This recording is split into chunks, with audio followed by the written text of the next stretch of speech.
falando em políticos, vamos entrar no assunto do Juscelino, que esse é um problema aí para o governo Lula e tem novidades desse caso, né? Saiu aí o relatório da CGU, da Controladoria Geral da União, e que aponta benefício ilegal ao ministro Juscelino Filho, ministro do governo Lula, e aponta desvio em obra da Codevasf.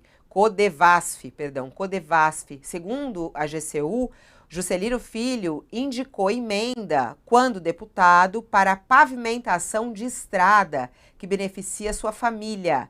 A defesa afirma que a via conecta 11 povoados e que não foi por conta de benefício próprio.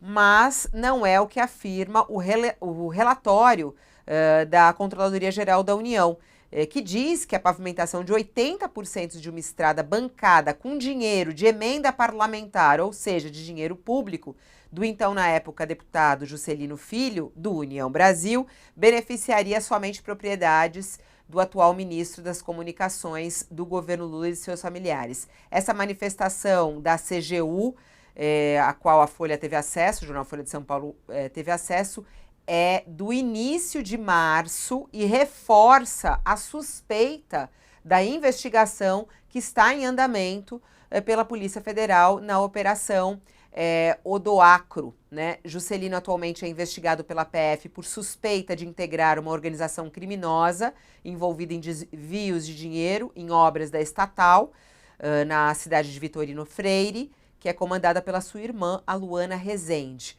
A relação da obra de pavimentação com as propriedades de Juscelino foi revelada pelo jornal O Estado de São Paulo há um tempo atrás, e que mostra o interesse da família em fazer isso. Bom, o ministro respondeu em nota e disse que a estrada conecta 11 povoados, onde centenas de pessoas sofrem diariamente com grandes desafios para se locomoverem ao trabalho, escolas, hospitais, e por isso a necessidade disso. E falam que é um bem para o povo, e é uma antiga demanda da população. Segundo a Polícia Federal, Juscelino Filho mantém uma relação criminosa com o empresário, que também está envolvido em outros casos que são alvo de investigação. Chama atenção, né, Josias, nesse caso, o silêncio do governo federal. O ministro, ele está sendo investigado pela Polícia Federal, agora tem mais esse relatório, que já foi feito, como a gente trouxe aqui a matéria da Folha, ele foi feito em março, ou seja, o governo federal tem que ter informações sobre isso, né? Sem nenhuma dúvida, Fabiola. O Lula mantém o Juscelino Filho no cargo de ministro das Comunicações sob a alegação de que ele merece o benefício da dúvida. A Polícia Federal e agora também a Controladoria Geral da União parecem considerar que o ministro merece mesmo interrogatório. E a PF, inclusive, já intimou o Juscelino a prestar esclarecimentos. Falta marcar a data. E o ministro, evidentemente, não tem condições de permanecer no cargo. E o presidente, ao mantê-lo no cargo, transforma a sobrevida do Juscelino Filho num processo de autodesmoralização. O Lula está se autodesmoralizando. E o Juscelino Filho já não é o único problema, né? Agora, a Controladoria mostrou o que já se sabia, que o ministro utilizou verbas de emendas parlamentares, verbas públicas, portanto, verbas do contribuinte brasileiro, para pavimentar uma estrada que beneficia basicamente a sua propriedade rural no Maranhão. Então, é a apropriação, é o patrimonialismo na veia, a apropriação do dinheiro público em benefício próprio, né?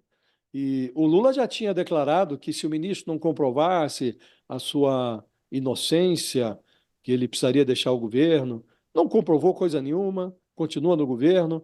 Depois disso surgiram outros problemas, e os ministros vão ficando, né? Houve o caso do ministro Silvio Costa Filho, de Portos e Aeroportos, que se encrencou aí num caso que envolve automóveis da família dele. Descobriu-se que ele usou verbas da Câmara para encher o tanque dos veículos da mulher, do pai, do irmão, da cunhada.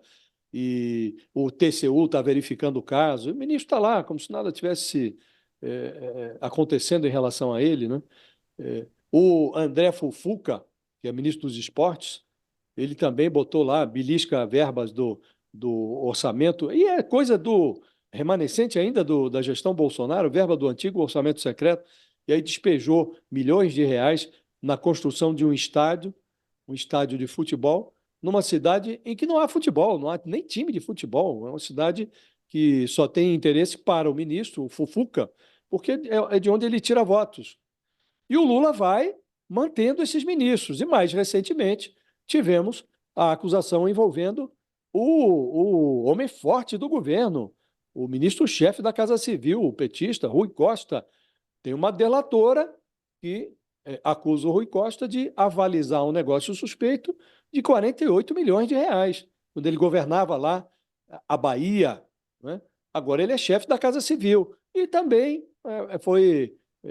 a aparição dessa delação foi como se nada tivesse acontecido, o presidente finge que não vê. Então, essa blindagem coletiva não serve aos interesses do Lula. O Lula precisaria fazer aí em público, pelo menos uma cara de nojo, tomar uma providência qualquer, olha, afasta os ministros até que eles se desvinculem dessa suspeição que os ronda, né? Se o presidente vai blindando os ministros, e agora já não é só o Juscelino, né? Ele, como disse, transforma esse processo de blindagem numa autodesmoralização dele próprio, numa área que é sensível, que é a área da ética, da probidade. Acho que o Lula deveria tomar uma providência. No caso do Juscelino, é incompreensível que ele ainda sobreviva. Até esse Juscelino é um dos representantes no governo do União Brasil, que é aquele partido do qual falávamos há pouco, que está meio comandado aí por bandoleiros, é uma coisa meio faroeste, né? Está lá, tem representantes no governo. E eles ocupam esse Ministério das Comunicações como se fosse uma capitania, sempre hereditária. Então, saindo o Juscelino, muito provavelmente o partido reivindicaria a cadeira para indicar um outro. E, muito provavelmente também, reincidiria na desqualificação, indicando alguém desqualificado. Mas, a essa altura, Fabíola, o Lula deveria se permitir, pelo menos, cometer erros diferentes. Esse a gente já conhece e já sabe que é um erro crasso a manutenção desse personagem à frente do Ministério das Comunicações, uma pasta tão estratégica. Então, o Lula, pelo menos, deveria se permitir o cometimento de erros novos. As alternativas são abundantes e o União Brasil, logo, se o Juscelino for afastado do cargo, logo apresentará uma outra alternativa de erro para o presidente. Mas manter um erro já conhecido, aí a desmoralização é maior.